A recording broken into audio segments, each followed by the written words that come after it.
कटघोरा में सुतर्रा नर्सरी के पास स्थित जमीन पर पेड़ कटाई व कब्जे का मामला थमने का नाम नहीं ले रहा है। यहाँ स्थानीय महिलाओं व कब्जाधारियों के बीच जमकर विवाद छिड़ा हुआ है। कब्जाधारियों की माने तो वे इस भूमि को अपनी निजी भूमि बता रहे हैं, वहीं महिलाएं इस भूमि को शासकीय भूमि बता रही हैं।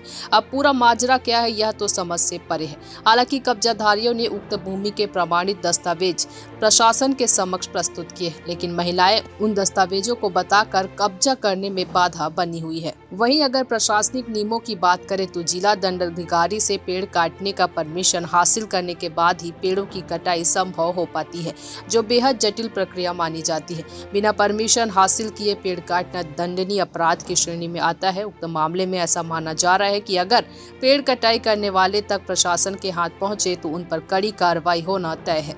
वहीं उक्त भूमि को लेकर जानकर बताते हैं कि पूर्व में इस भूमि का पट्टा किसी सेवानिवृत्त फौजी को जारी हुआ था, जिसे बाद में किसी रसूखदार ने फौजी से खरीद लिया था।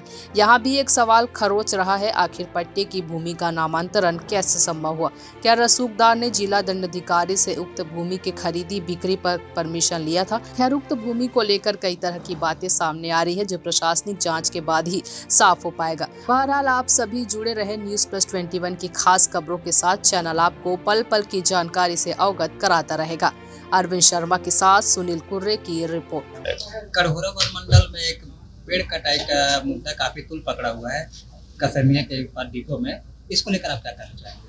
वो उसकी शिकायत मिलेगी, जांच के लिए भेज देंगे उसको।